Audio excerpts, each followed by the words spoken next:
Jesus எதுக்கு வந்தார் 2000 வருஷத்துக்கு முன்னாடி தெரியுமா? உங்களையும் என்னையும் நியாயத்திற்கு தான் வந்தார். என்ன நியாயத்திற்கு வந்தார்னா, என்னை மறுசீரமைப்பு பண்ண வந்தார்.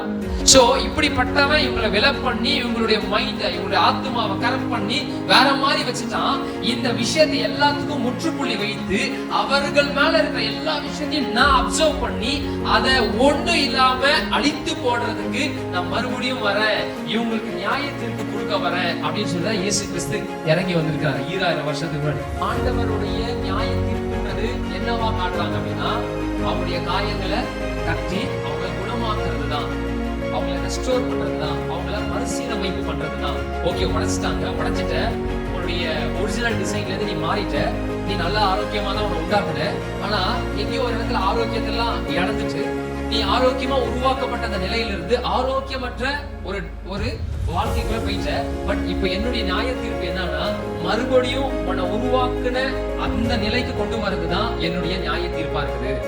அவர் நேற்றும் இன்றும் நாளை என்றும் இந்த வசனத்தை பேசுறாங்க. ஆனா என்ன சொல்லுவாங்கன்னா, அவர் மீண்டும் வரப்போகிறார்ல, இந்த நியாய தீர்ப்பு நாள் என்று பூமியில என்ன பண்ணுமா, நடுங்கும் அப்படின்னும் போது அவருடைய கேரக்டரையும் அவருடைய அப்ரோச்சையும் வேற மாதிரி என்ன பண்றாங்க, பேச ஆரம்பிக்கிறாங்க. பட் காட்னுடைய ஹார்ட்ல இருக்கிற ஜட்ஜ்மெண்ட் காரியம் அப்படின்றது என்னன்னா, மறுசீரமைப்பு மறுசீரமைப்பு மறுசீரமைப்பு மறுசீரமைப்பு. பைபிள்ல நியாய தீர்ப்புன்ற வார்த்தை பழைய ஏற்பாட்டிலிருந்து புதிய ஏற்பாட்டு வரையும் வாசிச்சோம்னா, இந்த நியாய தீர்ப்புன்ற வார்த்தை அநேக இடத்துல இருக்கு. பக்கத்துல இருக்கவங்களை பார்த்து சொல்லுங்க, நியாய தீர்ப்பு. எங்க எல்லாமே பிரச்சனையா போயிடுது அப்படின்னா, காட் த ஃபாதரை, அதாவது தமிழ் எப்படியாக சில இடத்துல ஜப நேரங்கள்ல பிரசங்க நேரத்துல இப்படி சொல்றதை நீங்க கேள்விப்பட்டிருப்பீங்க. பிதாவாகிய தேவன். என்னவாகிய தேவன்? பிதாவாகிய தேவன். இந்த பிதாவாகிய தேவன் அப்படின்றத சரியான விளக்கம் கொடுக்காததுனால நிறைய விஷயங்களை நம்மளுக்கு பைபிளை படிக்கும் போது ராங்கா தெரியுது. இருக்குங்களா? பிதாவாகிய தேவன் அப்படின்னா என்ன அர்த்தம்னா, அப்பாவாகிய கடவுள். எல்லாம் சொல்லுங்க, அப்பாவாகிய கடவுள். இல்ல கமிஷனர் ஆகிய என்னுடைய அப்பா. ஒரு கமிஷனருக்கு ஒரு பையன் இருக்கிறானா, கமிஷனர் ஆகிய என் அப்பா. அந்த கமிஷனர் இருக்கிறார்ல, அவர் என் அப்பா அப்படின்னு சொல்ற மாதிரி நம்மளுக்கு என்ன சொல்லி கொடுக்குறாங்க பைபிள்? என்ன சொல்றா, பிதாவாகிய தேவன் தேவன் தான், ஆனால் அவர் நமக்கு யாருன்னு சொல்லி கொடுக்குது வேதம்னா, பிதா. பிதானா அர்த்தம் அப்பா. சொல்லுங்க, அப்பாவாகிய தேவன், அப்பாவாகிய கடவுள். சோ இத ஒன்னா இது ரெண்டுத்தையும் கம்பைன் பண்ணி பேசாத எல்லா உபதேசங்கள்ல இருந்து தான் துருபதேசங்கள் வருது. இந்த பிதாவாகிய தேவன்ற இந்த விஷயத்த கம்பைன் பண்ணி பேசாதனாலதான் நிறைய துருபதேசங்கள் நடந்துட்டு இருக்கு. இப்ப பாருங்க, ஆண்டவருடைய இன்னைக்கு கூட ஆராதனை நேரத்தெல்லாம் சொன்ன பாருங்க, ஆண்டவருடைய சித்தமும் விருப்பமும் என்ன இருக்குன்னா, நம்ம நல்லா பழுகி பெருகி பூமிகளை அப்படிதான் அப்பாவுடைய விருப்பம் சித்தமா இருக்கு. அவரு பைபிள்ல நிறைய நேரத்துல வசனத்தை ஃப்ரீக்வெண்டா சொல்றோம் பாருங்க, நீ வாழாகாமல் கீழாகாமல், இதுதான் காடனுடைய விருப்பமா இருக்குது. ரைட்டா? நம்மளுடைய லைஃப்ல இருக்கிற எல்லா ஏரியாஸ்லயும் நம்ம எக்ஸல் ஆகணும், நம்ம வளர்ந்துருக்கணும், சுகிச்சிருக்கணும். பிசிக்கல் ஹெல்த்தா இருக்கட்டும், மென்டல் ஹெல்த்தா இருக்கட்டும், நம்முடைய பொருளாதாரமா இருக்கட்டும், எல்லா ஏரியாஸ்லயும் பிள்ளைகளாகிய இவர்கள் வாழ்ந்து சுகித்திருக்கணும் அப்படின்றதான் தகப்பனுடைய சித்தமாக இருக்குது. ஆனா ஏன் நம்மளால வாழ முடியலன்னா, இந்த ரிலிஜியஸ் ஸ்பிரிட், இந்த மதத்தின் ஆவி, இந்த ஸ்பிரிட் இருக்கிறதுலே ரொம்ப மோசமான ஸ்பிரிட். இந்த ஸ்பிரிட்டை தான் ஜீசஸ் 3.5 years மினிஸ்ட்ரி பண்ணும்போது இந்த ஸ்பிரிட்டை தான் அவர் அதிகமா அட்ரஸ் பண்ணியிருப்பார். இந்த ஸ்பிரிட்டை தான் ரொம்ப அவரு கடிஞ்சு கொண்டிருப்பார். சில பேருக்கு அசுத்தாவி பிடிச்சிருக்கும், ஓகே, அந்த ஸ்பிரிட்டை கடிஞ்சு அப்புறப்படுத்திடுவாரு, அதெல்லாம் ஃபைன். பட் ஃப்ரீக்வெண்டா எந்த ஸ்பிரிட், எந்த ஆவிக்கு விரோதமாக அவர் அட்ரஸ் பண்ணிட்டே இருப்பார்னா, இந்த மத ரீதியான ஆவிகளை தான் இயேசு கிறிஸ்து அட்ரஸ் பண்ணிட்டே இருப்பாங்க. இந்த பாரசீஸ், சடூசிஸ் சொல்ற மத ரீதியான ஆட்களை தான் அவங்களுக்கு பின்னாடி இருக்கிற ஸ்பிரிட். அவர்களை ஆண்டு நேசிச்சாலும் அவங்களுக்கு பின்னாடி இருக்கிற, அவங்களை இப்படி பேச வைக்கிற, அவங்களை இப்படி தூண்ட வைக்கிற இப்படிப்பட்டதான ஆவியை தான் ஆண்டு அட்ரஸ் பண்ணிட்டே இருப்பாரு. ஏன் அப்படின்னா, இந்த மதத்தின் ஆவி என்ன பண்ணுதுன்னா, பிள்ளைகளாகிய நம்மளை, நம்முடைய ஆத்மாவை அதை கரெக்ட் பண்ணுது. எல்லாரும் சொல்லுங்க, எதை கரெக்ட் பண்ணுது? ஆத்துமா, நம்முடைய சிந்தைய, நம்மளுடைய உள்ளார இருக்கிற அந்த சிந்தைகளை அது கரெக்ட் பண்ணுது. எப்படி கரெக்ட் பண்ணுதுன்னா த்ரூ ராங் இன்ஃபர்மேஷன், தவறான இன்ஃபர்மேஷன், தவறான தகவலை கொடுத்து நம்மளுடைய சிந்தைய அது என்ன பண்ணி வைக்குதுன்னா கரெக்ட் பண்ணி செழிக்க முடியாம ஒரு மாதிரி பயத்திலையும் ஒரு மாதிரி கில்ட்லயும் அது வந்து வைக்கிறதுனால ஆண்டவருடைய சித்தம் வந்து நம்ம வாழ்க்கையில நிறைவேறாம போயிட்டு இருக்கு. ஹல்லேலூயா. ராபின் எப்படி இருக்கணும்ன்றது ஆண்டவருடைய சித்தம் அப்படின்னா, ராபின் வந்து இதெல்லாம் நல்லா ஆயிட்டான், இந்த ஏரியாஸ் எல்லாம் இன்னும் ஃபிக்ஸ் பண்ண வேண்டியது இருக்குது, இதெல்லாம் ஃபிக்ஸ் பண்ணிட்ட பிறகு அவனை வந்து இப்படி ஆக்க போறேன் அப்படி ஆக்க போகிறேன் அப்படின்னு இல்லையா. ராபின்ற ஒருத்தவன் தாயின் கருவில் உருவாகிறதுக்கு முன்னாடியே அவனை குறிச்சதான பெரிய பெரிய பிளான்ஸை வச்சு அது எல்லாத்தையும் செஞ்சு முடிச்சிருக்கிறார். அதான் நான் சொன்னேன், ஆதாம வந்து அதுக்கு பிரைம் எக்ஸாம்பிள் ஆதாம தான். ஆதாம உருவாகிறதுக்கு முன்னாடியே ஆதாமுக்கு என்னென்ன வேணும் அப்படின்ற ரெக்குவயர்மெண்ட் எல்லாத்தையும் செஞ்சு முடிச்சுதான் ஆதாமையும் உண்டாக்குனார். அதே போலதான் உங்களையும் என்னையும் தாயின் கருவுல இவனை இங்க போயிட்டு உள்ளார வைக்கிறதுக்கு முன்னாடியே, தாயின் கருவுல அவனை உள்ளார இன்ஃபியூஸ் பண்றதுக்கு முன்னாடியே எனக்கு என்னென்ன விஷயங்கள் தேவை இருக்குதோ அத்தனையும் செஞ்சு முடிச்சுட்டு தான் என் தாயின் கருவிலே வைக்கிறாராம். ஹல்லேலூயா. எப்படி ஏதேன் தோட்டம் வந்து ஆதாமுக்கு ஒரு கருவறையாக இருந்துச்சோ, நமக்கு தாயின் கருவறை வந்து அந்த பிறப்பின் இடமா இருக்கு பாத்தீங்களா, அங்க நம்ம வரத்துக்கு முன்னாடியே நமக்கு வேண்டிய எல்லா விஷயங்களையும் ஆண்டவர் செய்து வைத்துதான் நம்மள அந்த பூமிக்கு அனுப்புறாராம். பட் த ப்ராப்ளம், அப்படி சொல்றீங்க, ஆனா என்னுடைய லைஃப் அப்படி இல்லைன்னு சொல்லி நானும் நீங்களும் கேட்டோம்னா அதற்கு யாரு பிரச்சனையா இருக்கிறாங்க அப்படின்னு பார்க்கும்போது, இந்த ரிலீஜியஸ் ஸ்பிரிட்னால இன்ஃப்ளூயன்ஸ் ஆகப்படுறவங்க, அவங்களை அறியாமையே நான் கிறிஸ்துவுக்குள்ள இருக்கிறேன், நான் அப்படியா இருக்கிறேன், ரொம்ப வைராக்கியமா இருக்கிறேன், கர்த்தருக்காக நான் அப்படி பண்றேன் அப்படின்னு சொல்ற நிறைய பேர் என்ன பண்ணிடுறாங்கன்னா, நம்மளுடைய ஆத்மாவை செழிக்க விடாம அவங்க என்ன பண்ணிடுறாங்கன்னா ஒரு மாதிரியான ஸ்டேட்ல வச்சிடறாங்க. ஹல்லேலூயா. ஏன்னா அவங்களுக்கு பிதாவாகிய தேவனுடைய சரியான வெளிப்பாடு இல்லாம இருக்கு. ஹல்லேலூயா. சோ அதுல பாத்தீங்கன்னா இந்த நியாய தீர்ப்புன்ற ஒரு வார்த்தையை வச்சுக்கிட்டு பைபிள் சொல்லாத விஷயங்கள் எல்லாம் பேசிட்டு இருக்காங்க. ஹல்லேலூயா. நியாய தீர்ப்பு அப்படின்னா உங்ககிட்ட கேட்கலாமா, இங்க இருக்க யாராவது சொல்ல முடியுமா? நியாய தீர்ப்புனா உங்களுக்கு அறிஞ்சு கொண்ட இன்ஃபர்மேஷன் என்ன? நியாய தீர்ப்பை பத்தி நீங்க என்ன கற்றுக்கொண்டிருக்கீங்க? வேதம் நியாய தீர்ப்புனா எதை சொல்லுது அப்படின்றத இந்த கொஸ்டினோட நான் ஆரம்பிக்க விரும்புறேன். இங்க இருக்கிறவங்க யார் வேணா என்ன வேணா சொல்லலாம். நியாய தீர்ப்புனா என்ன? பைபிள் என்னத்த சொல்லுது? ஓகே, அது நான் கேட்கல. நியாய தீர்ப்பு ஓகே, வெளிப்படுத்தின புஸ்தகத்தையும் இருக்குது, அது எல்லா சாப்டர்ஸ்லயும் இருக்குது. எங்க இருக்கு நான் கேட்கல. நியாய தீர்ப்புனா உங்களுடைய புரிதல் என்ன? ஜட்ஜ்மெண்ட் அப்படின்னு பைபிள் சொல்லுதுல, அப்படின்னா உங்களுடைய புரிதல் என்னவா இருக்கும்? அவருடைய வருகையா? அப்புறம் குட் கர்மா அப்படி சொல்லுவாங்க. நீ என்னென்னலாம் பண்ணிருக்கிறியோ அதுக்கு வந்து ஓகே குட் பேட் இதெல்லாம் நோட் பண்ணி வச்சிருக்கிறாரு. சோ இது எல்லாத்துக்கும் அவர் ஆன்சர் பதில் கொடுக்க, அவர் என்ன சொல்றது, உனக்கு வந்து உன நியாயம் விசாரிக்க வராது அப்படின்ற ஒரு நரேஷன் இருக்கு. ஓகே, அப்படின்றது காயத்ரி அங்க அவங்களுக்கு இருக்கு. சோ வேற யாருக்காவது ரொம்ப காலமா இந்த வார்த்தையெல்லாம் கேட்டிருப்பீங்க. நியாய தீர்ப்புனா என்ன பாருங்க, எங்க எப்படி சொல்லுவாங்க.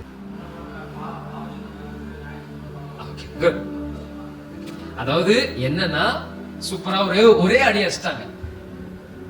பரலோகம் நரகம். சோ யாரெல்லாம் பரலோகத்துக்கு எலிஜிபிள், நரகத்துக்கு எலிஜிபிள்? எலிஜிபிள்னா என்ன தமிழ்ல எப்படி சொல்லுவீங்க? தகுதியா? பரலோகத்துக்கு யார் தகுதியானவங்க, நரகத்துக்கு யார் தகுதியானவங்க அப்படின்றது வந்து ஒரு டேல ஜீசஸ் ஹிம்செல்ஃப் வர போறாரு, நியாய தீர்ப்பு கொடுக்க வர போறாரு. ஓகே, உனக்கு பரலோகம், நீ நரகம் அப்படின்னு சொல்லி அப்படி எல்லாத்தையும் பார்த்து விசாரிச்சுட்டு அனுப்ப போறாரு அப்படின்ற ஒரு நரேஷன் இருக்கு. எதெல்லாம் விதைச்சோமோ அதெல்லாம் அறுக்கும்படியான அந்த நாள். சரி, okay. So first of all நான் இங்கே இருந்து ஆரம்பிக்கலாம் நினைக்கிறேன். இந்த ஜட்ஜ்மெண்ட்ற வார்த்தை பைபிள்ல மட்டும் இல்ல, வேர்ல்ட்லயுமே நீங்க யூஸ் பண்ணிட்டு இருக்காங்க. எங்க யூஸ் பண்றாங்க? சூப்பர்ப்பா, வண்டிங் பாயிண்ட். எங்க யூஸ் பண்றாங்க? கோர்ட்ல யூஸ் பண்றாங்க. கோர்ட்ல யாருக்கு யூஸ் பண்றாங்க? ஜட்ஜ் தான் யூஸ் பண்றாரு. யாருக்கு யூஸ் பண்றாங்க? குற்றவாளின்னு சொல்லிட முடியாது, விக்டிம். அந்த கூண்டுல நிக்கிறவங்க அவங்க குற்றவாளியாவும் இருக்கலாம், நிரபராதியாவும் இருக்கலாம். ஓகே, அந்த கூண்டுக்குள்ள நிக்கப்பட்டவங்களுக்கு ஜட்ஜ்மெண்ட், ஒரு வழக்கு பதிவு செய்யப்பட்டிருக்கு, அந்த வழக்கு விசாரணையில இருக்கு. விசாரணை முடிஞ்சிட்டோன்னு என்ன இருக்கு அவங்களுக்கு? நியாய தீர்ப்பு இருக்கு. நீதிபதி என்ன கொடுப்பாரு? நியாய தீர்ப்பை வழங்குவார். அப்படின்றது வந்து இன்னைக்கும் கோர்ட்ல வந்து ஒரு வழக்கமான ஒரு சொல்லா இருக்கு, ரைட்டுங்களா? ஆனா நம்மளுக்கு நியாய தீர்ப்புனா தண்டனை அப்படின்றதான் ஸ்ட்ராங்கா இருக்குது. ஆமாவா இல்லையா? எனக்கு அப்படிதான் இருந்துச்சு. நியாய தீர்ப்புன்னு வார்த்தையை கேட்டா தண்டனை, இட் இஸ் அ பனிஷ்மெண்ட். எத்தனை பேருக்கு அப்படி இருந்துச்சு? நியாய தீர்ப்புனா பனிஷ்மெண்ட். எனக்கு இருந்துச்சு. நியாய அப்படிதான் இருக்கு. நான் சொன்னதுனால கை தூக்குறீங்களா? நியாய தீர்ப்புன்னு வார்த்தை கேட்டா பனிஷ்மெண்ட் தான் நமக்கு வரும். காட் வர போறாரு, பனிஷ் பண்ண போறாரு, ரைட்? ஆனா அந்த ஜட்ஜ் வந்து நியாயம் தீர்க்கும் போது அந்த நியாய தீர்ப்புக்கு பின்னாடி நன்மையான ஒரு விஷயம் ஒண்ணு இருக்குது. ஏன்னா அந்த குற்றவாளி 2 பேர் இருக்கிறாங்க. ஒருத்தருக்கு நிரபராதின்னு இது ஆகுது, இன்னொருத்தருக்கு என்ன ஆகுது? தண்டனையும் கொடுக்குறாங்க. சோ நியாய தீர்ப்புன்னும் போது நம்மளுடைய மைண்ட் செட் வந்து எப்படி இருக்குன்னா பனிஷ்மெண்ட் ஓரியன்டாவே இருக்குது. இப்ப ஒரு நபர் வந்து அவங்க நிரபராதி, எந்த தப்புமே பண்ணல, ஆனா அவங்க மேல அபாண்டமா பழிய போட்டு அதை பண்ணி ஃப்ரேம் ஒர்க்லாம் எல்லாத்தையும் ரெடி பண்ணி கூண்டுல போய் நிக்க வச்சிட்டாங்க. அவங்களுக்கு எது நியாய தீர்ப்புனா அவங்க விடுதலையாக்கப்படுறது அவங்களுடைய நியாய தீர்ப்பு. அவங்களுக்கு எது நியாயம்? அந்த நபருக்கு நியாயம். அந்த நபருக்கு என்ன நான் நியாயம் செய்யணும்னா, நான் ஒரு ஜட்ஜா இருக்கும் போது ஓகே இவன் இதற்கு உட்பட்டவன் அல்ல, இவன் இந்த சகோதரி இந்த தண்டனைக்கு உட்பட்டவங்க அல்லன்னு சொல்லி அதுல இருந்து அவங்களை ரெஸ்கியூ பண்றதுதான் நியாயமான ஒரு மேட்டரா இருக்கு. கரெக்ட்டுங்களா? சோ நியாய தீர்ப்புனா பைபிள் என்ன சொல்லுது அப்படின்றத இன்னைக்கு பார்க்க போறோம். இப்ப நான் ஒரு क्वेश्चनோட ஆரம்பிக்கிறேன். ஒரு அப்பா, அவருக்கு கல்யாணம் ஆயிட்ட பிறகு ஒரு பையன் பிறந்திருக்கான். அந்த பையன் வந்து ஃபர்ஸ்ட் ஸ்டாண்டர்ட் படிக்கும் போது அவர் வந்து வெளிநாட்டுக்கு வேலைக்கு போயிட்டாரு. 5th ஸ்டாண்டர்ட் படிக்கிற வரையும் அவரு வீட்டுக்கு திரும்பி வரல, வெளிநாட்டிலேயே வேலை செஞ்சுட்டு இருக்கிறாரு. இந்த விஷயத்தை கொஞ்சம் கேட்டீங்கன்னா உங்களுக்கு அடுத்து நான் பேச போகிறது உங்களுக்கு புரியும் அப்படின்னு நான் நினைக்கிறேன். இவர் 5th ஸ்டாண்டர்ட் படிக்கும் போது தான் திரும்பி வராரு அப்படின்னு வச்சுக்கோ. 5 வகுப்பு படிச்சு முடிச்சிட்டான். அப்பதான் இவர் எங்க இருந்து வராரு? வெளிநாட்டுக்கு போனவரு ஃபர்ஸ்ட் ஸ்டாண்டர்ட்ல போனாரு. 5th ஸ்டாண்டர்ட் பையன் படிச்சு முடிச்சிட்டான். இப்பதான் அவர் கண்ட்ரிக்கு ரிட்டர்ன் ஆகுறாரு. சோ இந்த ஃபர்ஸ்ட் ஸ்டாண்டர்ட்ல இருந்து 6th ஸ்டாண்டர்ட், அதாவது 5th ஸ்டாண்டர்ட் முடிச்சிருப்பான். அது வரையும் அவன் சேட்டை நிறைய பண்ணியிருந்திருப்பானா வீட்டுல? எக்ஸாம்ல எங்கேயாவது ஃபெயில் ஆயிருக்க வாய்ப்பு இருக்கா? ஸ்கூல் இல்ல எக்ஸாம்ல எங்கேயாவது ஃபெயில் ஆயிருந்திருக்கலாம், ஏதாவது சப்ஜெக்ட்ல ஃபெயில் ஆயிருந்திருக்கலாம், டெஸ்ட்ல ஃபெயில் ஆயிருந்திருக்கலாம், ஸ்கூல்ல ஏதாவது பனிஷ்மெண்ட் வாங்கி இருந்திருக்கலாம். பசங்கன்னு போகும்போது இப்படிப்பட்டதான இதுக்கெல்லாம் பாசிபிலிட்டி இருக்குல்ல. இப்ப 5வது வகுப்பு வரையும் அவன் படிச்சு முடிச்சிருக்கான் அப்படின்னும் போது அவன் தப்புகள் செஞ்சிருப்பானா செஞ்சிருக்க மாட்டானா? நம்ம லெவலுக்கு செஞ்சிருக்க ஆயிருக்க மாட்டாப்ல, ஆனா செஞ்சிருப்பாப்ல. சோ ஆனா இந்த அப்பா எல்லா விஷயத்தையும் அவருக்கு தெரியப்படுத்தி இருப்பாங்க அம்மா, ரைட்? இந்த மாதிரி இப்படி பண்ணிட்டாங்க. பையனை பக்கத்துல இருக்க பையன் என்ன பண்ணான்? பென்சில் எடுத்து குத்திட்டானா, அங்க கம்ப்ளைண்ட் ஆகி போயிடுச்சு, போய் பஞ்சாயத்து போய் பண்ணிட்டு வந்தேன் அப்படி இப்படின்னு எல்லா விஷயத்தையும் என்ன பண்ணிருப்பாங்க? அப்பாவுக்கு, தூர தேசத்துல இருக்க அப்பாவுக்கு இன்ஃபர்மேஷன் பாஸ் பண்ணிருப்பாங்க. சோ அனைத்தையும் அறிந்தவர் தான் அப்பாவாக தூர தேசத்துல இருக்கிறார், ரைட்டுங்களா? இவரு இப்ப ஹோமுக்கு வரார், கண்ட்ரிக்கு ரிட்டர்ன் ஆகுறாரு. வரும்போது அந்த பையன் அப்பா அப்படி வரும்போது நில்லு, அங்கே நில்லு, ஃபைட் கிட்ட ஓடி வரான்னு சொன்னா அப்பான்னு ஓடி வரான்னு, நில், அங்கே நில், நகராதே, உனக்காக ஒரு சிறப்பான பிரம்புக்குச்சை வாங்கி கொண்டு, இது ஃபர்ஸ்ட் ஸ்டாண்டர்ட்ல நீ பண்ண பாத்தியா, இந்த விஷயத்திற்கான பனிஷ்மெண்ட் கைய நீச்சு அப்படின்னு சொல்லி பனிஷ்மெண்ட் எல்லாம் அடிச்சு கிடிச்சு எல்லாம் பண்ணிட்டு அப்புறமா சரி இப்ப வா அப்படின்னு சொல்லுவாரா? இந்த ஃபிளைட்ல இருந்து இறங்கி அந்த அரைவில் பாயிண்ட்டுக்கு வந்து அப்படி அவங்க ஃபேமிலியை பார்க்கும் போது அந்த பிள்ளைய பார்த்து ஓடி போய் கட்டி பிடிச்சு தூக்குவாரா? பைபிள் சொல்லுது, பொல்லாதவர்களாகிய நீங்களே இப்படி இருக்கும் போது பரம தகப்பன் நான் இப்படிடா இருப்பேன் அப்படின்றதா அவர் கேக்குறாரு. ஹல்லேலூயா. சோ அப்ப ஜட்ஜ்மெண்ட்னா என்ன, வேதத்துல அது என்ன சொல்லிருக்கு அப்படின்றத நம்ம பார்க்க போறோம்.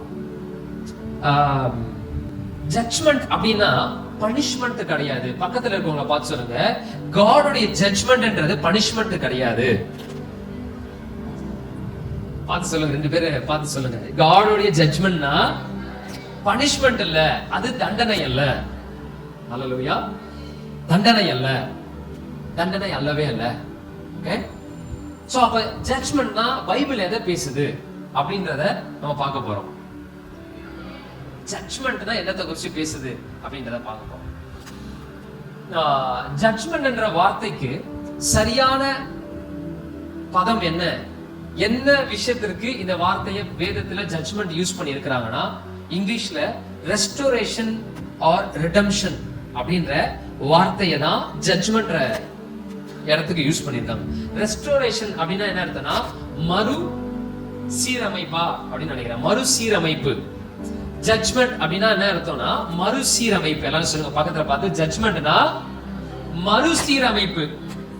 ஜட்ஜ்மெண்ட்னா மறுசீரமைப்பு. மறுசீரமைப்புனா என்ன அர்த்தம் அப்படின்னா, சம்திங், ஒரு விஷயத்திற்கு ஏதோ ஒரு ப்ராப்ளம் இருக்கு, அந்த ப்ராப்ளம் உள்ள அந்த காரியத்தை ஃபிக்ஸ் பண்றதுதான் மறுசீரமைப்பு. ஹalleluya. சோ என்கிட்ட ஒரு டிவைஸ் இருக்கு, இந்த மைக்ரோஃபோன் இருக்கு. சோ இந்த மைக்ரோஃபோன் ரிப்பேர் ஆயிடுச்சுன்னா இதுக்கு நான் மறுசீரமைப்பு பண்ண ரிப்பேர் பண்ணணும். இருக்கீங்களா? ஹalleluya. சோ இந்த மைக் யூஸ் பண்ணிட்டு இருந்தா திடீர்னு பாதியிலே என்ன ஆயிடுச்சு, இது சொதப்பிடுச்சு அப்படின்னு சொல்லி இந்த மைக்கை பிடிச்சி ஒரே அடி அடிக்கிறதுக்கு பேரு ஜட்ஜ்மெண்ட் இல்ல. ஜட்ஜ்மெண்ட் அப்படின்னா என்ன அர்த்தம்னா, ஓ மைக் ரிப்பேர் ஆயிடுச்சா, ஃபால்ட் ஆயிடுச்சா, ஓகே இதை ரிப்பேர் பண்ணணும். இது கிரியேட் பண்ணும்போது, உண்டாக்கும் போது எப்படி இருந்துச்சோ அந்த நிலைக்கு மறுபடியும் இதை எடுத்துட்டு வரணும், ஒர்க்கிங் கண்டிஷனுக்கு எடுத்துட்டு வரணும். அப்படின்றதுதான் மறுசீரமைப்பு. எத்தனை பேருக்கு இது வரையும் புரிஞ்சிருக்கு? மறுசீரமைப்புனா இது இந்த மைக் உருவாக்கும் போது ரொம்ப பியூட்டிஃபுல்லா அழகா இது ஃபங்க்ஷன் ஆகுற ஒரு கண்டிஷன்ல இருந்துச்சு. இதை புடிச்சு இப்படி பேசினா சத்தம் கேட்டுச்சு, எல்லாமே ஓகே.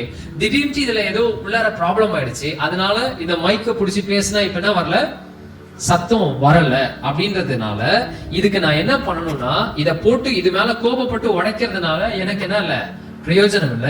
ஆனா மாறாக இது மறுசீரமைப்பு பண்ணலாம்னு சொல்லி இதனுடைய அந்த ஒர்க் ஷாப் அந்த டெக்னிக்கல் பர்சன் கிட்ட போயிட்டு இதை கொடுத்து இதை நீங்க கொஞ்சம் ரிப்பேர் பண்ணி கொடுங்க அப்படின்னு சொன்னாங்கன்னா அவங்க என்ன பண்ணுவாங்க, மறுபடியும் அதனுடைய பேக் டு ஃபார்ம், அதனுடைய ஒரிஜினல் ஆன கண்டிஷன்ஸ் எப்படி இருந்துச்சோ அந்த இடத்துக்கு என்ன பண்ணுவாங்க, இதை ஃபிக்ஸ் பண்ணி கொடுப்பாங்க.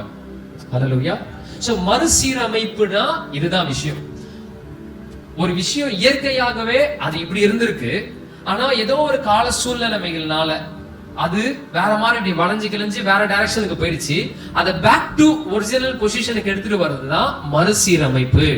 அதுக்கு இங்கிலீஷ்ல என்ன சொல்றாங்கன்னா ரெஸ்டோரேஷன் அப்படின்னு சொல்றாங்க.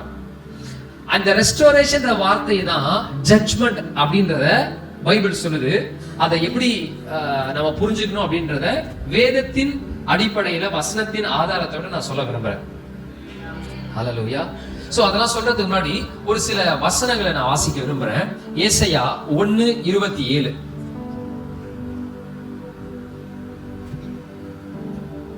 நம்ம வாசிக்கலாமா சேர்ந்து? சீயோன் நியாயத்தினாலும் அதிலே திரும்பி வருகிறவர்கள் நீதியினாலும் மீட்கப்படுவார்கள். இந்த மீட்கப்படுவார்கள் அப்படின்ற வார்த்தைக்கு இங்கிலீஷ்ல ரெடெம்ஷன் அப்படின்னு போட்டிருக்கு. இதுதான் நியாய தீர்ப்பு அப்படின்றத அங்க போட்டிருக்கு. ஹalleluya. சோ இங்க இருக்கிற வேர்ஸ்ல நம்ம பார்க்கிறோம், சீயோன் நியாயத்தினாலும் அதினாலே திரும்பி வருகிற நீதியினாலும் மீட்கப்படுவார்கள். சோ இங்க நியாய தீர்ப்பை குறித்து தான் பேசுறாங்க. கரெக்டா?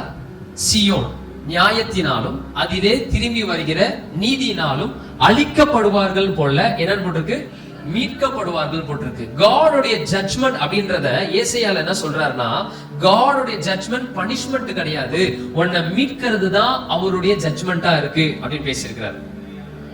ஹalleluya. ஜட்ஜ்மெண்ட் இஸ் ஈக்குவல் டு மீட்கப்படுகிறவர்கள். நியாய தீர்ப்பு இஸ் ஈக்குவல் டு என்னன்னு போட்டிருக்கு, மீட்கப்படுகிற காரியம். ஏசாயா புத்தகத்துல இது ரொம்ப ஸ்ட்ராங்கா போட்டிருக்கிறாரு. கர்த்தர் நியாய தீர்ப்பு எப்படி வெளிப்படும் அப்படின்னா அவருடைய மீட்புல வெளிப்படும் அப்படின்னு போட்டிருக்கு. ஹalleluya. ஓசியா 6வது அதிகாரம் 1வது வசனம். அங்க என்ன போட்டிருக்கு அப்படின்னு பார்க்கலாம். கர்த்தரிடத்தில் திரும்புவோம் வாருங்கள், நம்மை பீறினார் அவரே நம்மை குணமாக்குவார், நம்மை அடித்தார் அவரே நம்முடைய காயங்களை கற்றுவார். ஓகே, இப்ப இந்த இடத்துல வந்து நம்ம கிரைஸ்ட பார்க்கலனா இந்த வசனம் நமக்கு புரியாது, தப்பா புரிஞ்சிடும். திரும்பி வாருங்கள், நம்ம என்ன பண்ணாருன்னு போட்டிருக்கு, என்ன பண்ணாருன்னு போட்டிருக்கு, இங்க என்ன போட்டிருக்கு, பீறினார் போட்டிருக்கு. என்னைக்கு உங்களை காட் வந்து டார் கிழிச்சாரு, ஆனா இந்த மேட்டர் ஒருத்தருக்கு நடந்திருக்கு. கிரைஸ்ட் வந்து கல்வாரியில இருக்கும் போது அவருடைய சதை என்ன பண்ணாச்சு, பிக்கப்பட்டுச்சுன்றோம்ல. அவரே நம்மை குணமாக்குவார். நம்மை அடித்தார். கிறிஸ்துவ கிராஸ்ல என்ன பண்ணாங்க? அடித்தார். அவரே நம்முடைய காயங்களை கற்றுவார். இந்த இடத்துல ஆண்டவருடைய நியாய தீர்ப்பு என்னவா இந்த வசனத்துல சொல்றாங்க அப்படின்னா, ஆண்டவர் நம்மை மறுசீரமைப்பு பண்ணி நம்மை மறுபடியும் கட்டுவதுதான் அவருடைய நியாய தீர்ப்பாக இருக்கிறது. ஹல்லேலூயா. நான் நிறைய வசனங்களை காட்ட முடியும், பட் சில வசனங்களை மாற்றம் எக்ஸாம்பிளா காட்டுறேன் பிகாஸ் ஆஃப் த டைம். எரேமியா 30:17.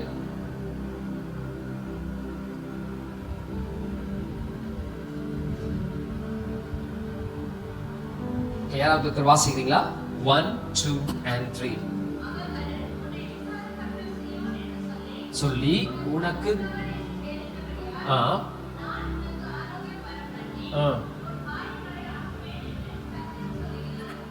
இந்த இடத்துலயும் ஆண்டவருடைய நியாய தீர்ப்புன்றது என்னவா காட்டுறாங்க அப்படின்னா, அவருடைய காயங்களை கட்டி அவங்கள குணமாக்குறது தான், அவங்கள ரெஸ்டோர் பண்றது தான், அவங்கள மறுசீரமைப்பு பண்றது தான். ஓகே, உடைச்சிட்ட, உன்னுடைய ஒரிஜினல் டிசைன்ல இருந்து நீ மாறிட்ட, நீ நல்ல ஆரோக்கியமா தான் உன்னை உண்டாக்குன. ஆனா எங்கேயோ ஒரு இடத்துல ஆரோக்கியத்தெல்லாம் இழந்துட்டு நீ ஆரோக்கியமா உருவாக்கப்பட்ட அந்த நிலையில இருந்து ஆரோக்கியமற்ற ஒரு வாழ்க்கைக்குள்ள போயிட்ட. பட் இப்ப என்னுடைய நியாய தீர்ப்பு என்னன்னா, மறுபடியும் உன்னை உருவாக்குன அந்த நிலைக்கு கொண்டு வர்றதுதான் என்னுடைய நியாய தீர்ப்பா இருக்குது.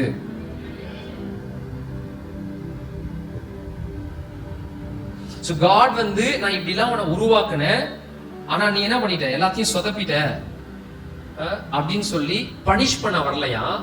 அவருடைய நியாய தீர்ப்பு என்னவா இருக்குன்னா, நம்மளுடைய ஒரிஜினல் டிசைன்ல இருந்து நம்ம ஒரு மாதிரி உருக்குலைந்து போனாலும் அவருடைய நியாய தீர்ப்பு என்னவா இருக்குன்னா, அவர் மறுபடியும் கட்டுவதுதான் அவருடைய ஹார்ட்ல அவர் வைத்திருக்க டிசையர், அவருடைய மன விருப்பமாக இருக்கிறது. ஹல்லேலூயா. யோவேல் 2:25-26 வாசிக்கலாம். நான் உங்களிடத்தில் அனுப்பின என் பெரிய பெரிய சேனையாகிய வெற்றி கிளைகளையும் பச்சை கிளிகளையும் முசுக்கட்டை பூச்சிகளையும் பச்சை புழுக்களும் பட்சித்த வருஷங்களின் விளைவை உங்களுக்கு திரும்ப அளிப்பேன். மறுபடியும் உனக்கு நான் நிறைய விஷயத்த கொடுத்தேன், ஆனா நீ தேவையில்லாத விஷயங்கள், பச்சை கிரிகளும் அதுக்கும் இதுக்கும் ஸ்பேஸ் கொடுத்துட்ட, அது உள்ள வர வைக்காம நீ தடை பண்ணி இருந்திருக்கணும், ஆனா நீ இடம் கொடுத்துட்ட. இருக்கிறீங்களா? என்ன ஆண்டவர் சொல்றாருன்றத நம்ம கரெக்டா வாட்ச் பண்ணுங்க. உனக்கு செழிப்பான ஒரு வாழ்க்கையை கொடுத்தேன், நல்ல ஒரு பரிசுத்தமான வாழ்க்கையை கொடுத்தேன், நீதியான ஒரு மனுஷனை உன்னை உண்டாக்குன, இப்படிலாம் உன்னை நல்ல விதமா உண்டாக்குன. ஆனா சில விஷயத்திற்கு நீ இடம் கொடுத்துருக்க கூடாது, ஆனா நீ இடம் கொடுத்துட்ட. எப்படிப்பட்ட விஷயங்கள்? பச்சை கிளிகள் அப்படின்னு போட்டிருக்கு, அப்புறம் வெற்றி கிளிகள், முசுக்கட்டை பூச்சிகள், இத மாதிரியான சில காரியங்களுக்கு இடம் கொடுத்ததுனால உன்கிட்ட இருந்த நன்மையான ஆசீர்வாதங்கள்லாம் அது என்ன பண்ணிடுச்சு, அப்படியே அரிச்சு போடுச்சு. நான் இவ்வளவு அழகான விஷயத்த, தோட்டத்தை உனக்கு இவ்வளவு அழகா கொடுத்தேன், இதுக்கெல்லாம் இடம் கொடுத்து இதை அழிச்சிட்டியே அப்படின்னு சொல்லி அவர் கோபத்தோட நம்மை கண்டிக்க வரல, நம்மை தண்டிக்க வரல. மாறாக நமக்கு மீண்டும் அதை திருப்பி அளிக்கிற தேவனாக அவர் கடந்து வருவேன் அப்படின்னு சொல்றார். ஆண்டவருடைய நியாய தீர்ப்பு எப்படி இருக்குன்னா,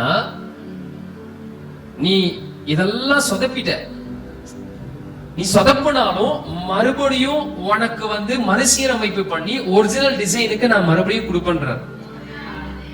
சோ ஒரு 10 ஏக்கராவை நான் உனக்கு கொடுத்து, அந்த 10 ஏக்கரால நல்ல செழிப்பான ஒரு தோட்டத்தை உனக்கு உண்டாக்கி, இதை மெயின்டைன் பண்ணிக்கோடா, இதை நீ பார்த்துக்கோடா, இது உனக்கு தான், இது அழகா, இதுல தேவையில்லாத பூச்சி இதெல்லாம் வராம நீ கண்காணிச்சிட்டு இருந்தாலே போதும், நீ கவனமா இருந்து இதை நீ மெயின்டைன் பண்ணிக்கோ, இது உன்னோட இதுதான், இதுல இருந்து வர சகல ஆசீர்வாதமும் உனக்கு தான் அப்படின்னு கொடுத்துட்டு போன அந்த தோட்டத்தை நான் கெடுத்து போட்டாலும், இவ்வளவு உனக்கு போய் கொடுத்த பாத்தியா, என்ன சொல்லணும் அப்படின்ற மாதிரியான மனுஷர்களை போல அவர் மறுபடியும் நம்மளை பார்த்து காரி துப்பி பனிஷ் பண்றது அவருடைய எண்ணம் இல்லையா. மாறாக நமக்கு திரும்ப அளிக்கிறது தான் அவருடைய சித்தமாக, எண்ணமாக, யோசனையாக இருக்கிறதா.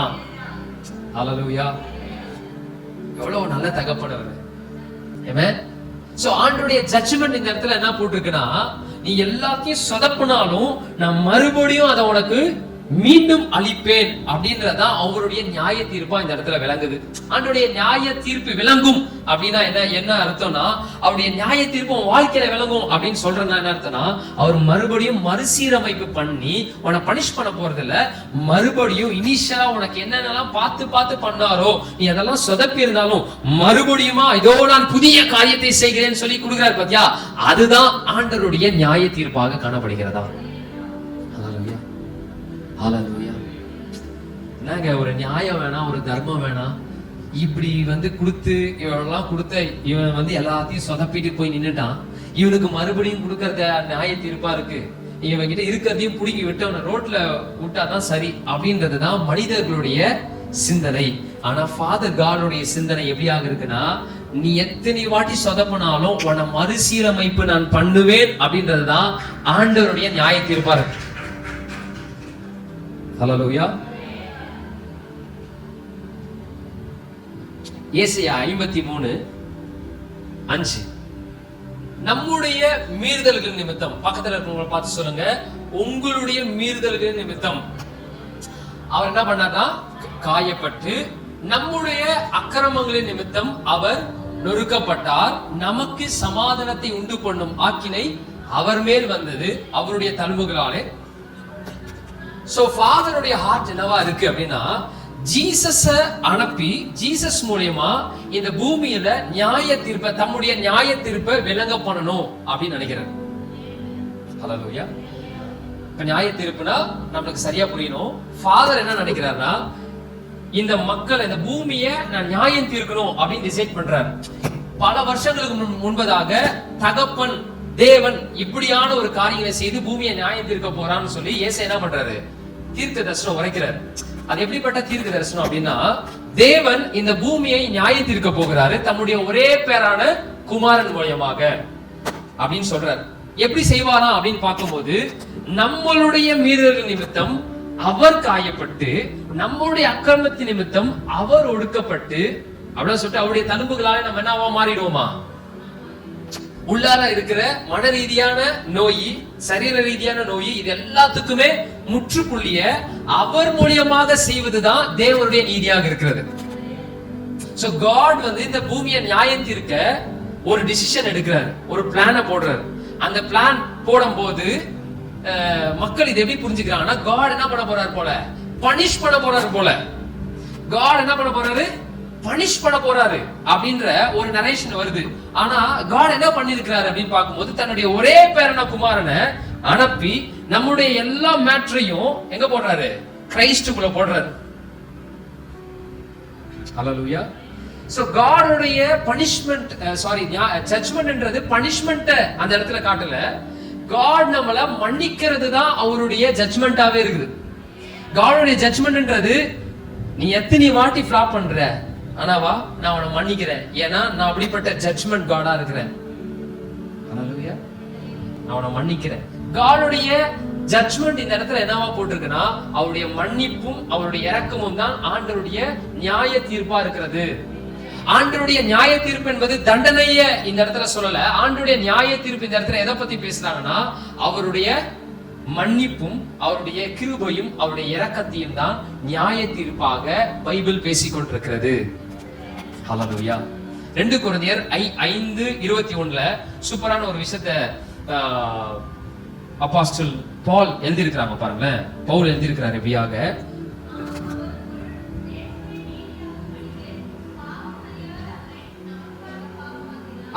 ஆண்டவருடைய நியாய தீர்ப்பு எப்படியாக விளங்கி இருக்கு அப்படின்னா, நம்ம எப்படி பண்றது, நாம் அவருக்குள் தேவனுடைய நீதி ஆகும்படி, கிறிஸ்துவுக்குள் நீதி ஆகும்படி பாவம் அறியாத அவரை, கிறிஸ்துவை நமக்காக. சோ இங்க காடனுடைய நியாய தீர்ப்பு என்ன பேசுது பைபிள் அப்படின்னா, என்னுடைய எல்லா விஷயத்திற்காகவும் என்ன பண்றாரு, ஜீசஸ் மேல எல்லா விஷயத்தையும் அங்க டெபாசிட் பண்றாரு. அவர் நினைச்சிருந்தா என்ன தூக்கி என்ன பண்ணிருக்க முடியும், தொங்க விட்டு இருந்திருக்கலாம். பட் காடனுடைய ஹார்ட் என்னவா இருக்குன்னா, பிள்ளைங்களை மறுசீரமைப்பு பண்ணணும். இது நல்லாதான் உருவாக்குனேன், நல்ல ஒரு கண்டிஷன்ல தான் உருவாக்குனேன். அது உருவாகிட்டே இருக்கும் போது பலவிதமான சூழ்நிலைமைகள்னால அது என்ன ஆயிடுச்சு, ரிப்பேர் ஆயிடுச்சு, வேற மாதிரி அது ஃபங்க்ஷன் பண்ண ஆரம்பிச்சிருச்சு, எல்லாம் ரைட்டு. பட் இதை உருவாக்குனது நான் தான், அதனால இதை என்னால மறுசீரமைப்பு பண்ண முடியும் அப்படின்னு அவர் நினைக்கிறார். ஹல்லேலூயா. ஒரு டெக்னீஷியன் வந்து ஒரு ப்ராடக்ட்டை உருவாக்குறான் அப்படின்னா, அது ரிப்பேர் ஆயிடுச்சுன்னா அவனுக்கு தெரியும் அதை எப்படி மறுசீரமைப்பு பண்ணணும். ஏன்னா உருவாக்குனதே யாரு தான்? அவன் தான். அந்த ப்ராடக்ட்டை உருவாக்குனது யாரு தான்? அதான். ஒரு ப்ராடக்ட் இந்த உருவாக்கினோட என்ன பண்ண முடியும்? ரிப்பேர் ஆயிடுச்சுன்னா அதை ஓபன் பண்ணோம்னா நம்மளுக்கு தெரியும், இந்த இடத்துல இந்த சர்க்யூட் வச்சோம், இந்த ஐசி வச்சோம், இப்படிதான் வச்சோம், இது எப்படி எங்க இது கனெக்ஷன் வந்து கரண்ட் பாஸ் ஆக மாட்டேங்குது அப்படின்றத நம்மளால ஐடென்டிஃபை பண்ண முடியும். ஏன்னா அதை டிசைன் பண்ணதே யாரு தான்? நம்ம தான். சோ ரிப்பேர் ஆயிடுச்சுன்னா அது நம்மளால என்ன பண்ண முடியும்? மறுபடியும் சரி பண்ண முடியும். ஹல்லேலூயா.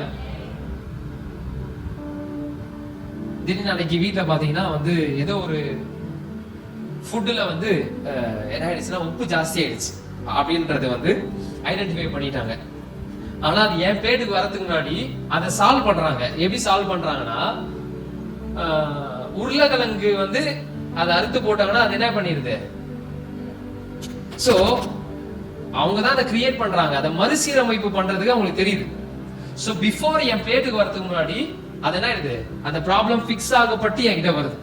சோ காட் வந்து நம்மளை கிரியேட் பண்ணதுனால மறுசீரமைப்பு பண்ணுவது அவருக்கு நல்லா தெரியும். இதை எப்படி நான் மறுபடியும் பேக் டு ஃபார்ம் கொண்டு வரது அப்படின்றது அவருக்கு நல்லா தெரியும். ஹல்லேலூயா. இங்க இருக்கிற என்னையும் இங்க உட்கார்ந்து இருக்கிற உங்களையும் உண்டாக்குனது 100% காட். எத்தனை பேர் நம்புறீங்க? சோ காட் உங்களை என்ன பண்ணி நியாய தீர்ப்பு உங்க வாழ்க்கையில என்ன பண்ண விரும்புறாருன்னா, எப்படிப்பட்ட நியாய தீர்ப்பு உங்களுக்கு கொடுக்க விரும்புறாருன்னா, பேக் டு த ஒரிஜினல் சிச்சுவேஷனுக்கு கொண்டு வந்து உங்களை அழகா மறுபடியும் உட்கார வைக்கிறது தான் அவருடைய நியாய தீர்ப்பாக இருக்கிறது. மறுசீரமைப்பு தான் நம்முடைய லைஃப்ல காடுடைய ஜட்ஜ்மெண்டா இருக்குது அப்படின்னு பைபிள் பேசிட்டு இருக்கு பாருங்க. ஹல்லேலூயா. இந்த இயேசு இந்த பூமிக்கு வந்ததுக்கு காரணமே அவர் நியாயம் தீர்க்க தான் வந்தார். There is a belief in the Christianity. ஒரு நம்பிக்கை இருக்குது கிறிஸ்துவ சமுதாயத்துல. ஆனா அந்த நம்பிக்கை ராங்கான நம்பிக்கை. என்ன நம்புறாங்கன்னா, இந்த கிரைஸ்ட் 2000 வருஷங்களுக்கு முன்பதாக பாலகனாக வந்தார், அடிக்கப்படும் ஒரு ஆளாக வந்தார். ஆனால் மீண்டும் வரப்போகிறார். எப்படியா வரப்போகிறார்னா, அவர் நியாயாதிபதியாக வரப்போகிறார் அப்படின்னு சொல்றாங்க. கரெக்ட் தான். ஓகே. ஆனா என்ன பாயிண்ட்னா, அவர் ஃபர்ஸ்ட் டைம் வரும்போதே நியாயாதிபதியா தான் வந்தார்ன்றதா உண்மை. ஹல்லேலூயா. ஹல்லேலூயா. இந்த பூமியில பிள்ளைகளை நாங்க உண்டாக்கினோம். பிதா, குமாரன், பரிசுத்த ஆவி ஆகிய ட்ரினிட்டி நாங்க சேர்ந்து ஒரு பியூட்டிஃபுல்லான ஒரு பிளானை போட்டு எங்களுடைய ஃபேமிலியில எக்ஸ்டெண்டட் ஃபேமிலி இருக்கணும். எல்லாம் சொல்லுங்க, என்ன ஃபேமிலியா? Extended family. இன்னும் எங்களுடைய ஃபேமிலியை விரிவாக்க நாங்க நினைச்சு எங்களை போலவே எங்களை மாதிரியே அதே இமேஜ்ல அதே மாதிரியாகவே நாங்க உண்டாக்குனதுதான் எங்களுடைய பிள்ளைகளாகிய இந்த மனித குலம். ஹல்லேலூயா. ஹல்லேலூயா. இந்த பிள்ளைகளை நாங்க எதற்காக உண்டாக்கணும் அப்படின்றத நாங்க எங்க சிந்தையில யோசிச்சோம். இந்த ட்ரினிட்டி எதுக்காக யோசிக்கிறாங்கன்னா, நமக்கு எக்ஸ்டெண்டட் ஃபேமிலியா ஒரு பெரிய ஃபேமிலி இருக்கணும், நம்மளுக்கு இன்னும் நிறைய பிள்ளைங்க இருக்கணும் அப்படின்றத மனதுல வச்சு அந்த ஏக்கத்தோட தான் உண்டாக்கி இருக்கிறாங்க. ஹல்லேலூயா. சோ உண்டாக்கப்பட்ட இந்த பிள்ளைகளாகிய இந்த மனித குலத்தை பொல்லாதவன் விலை பண்ணி, ஆதாம் மூலமா என்ன பண்றான்? விலை பண்ணி இவங்களை ட்விஸ்ட் பண்றான். ஒரு மாதிரி என்ன பண்ணிட்டான்? திரிச்சிட்டான்.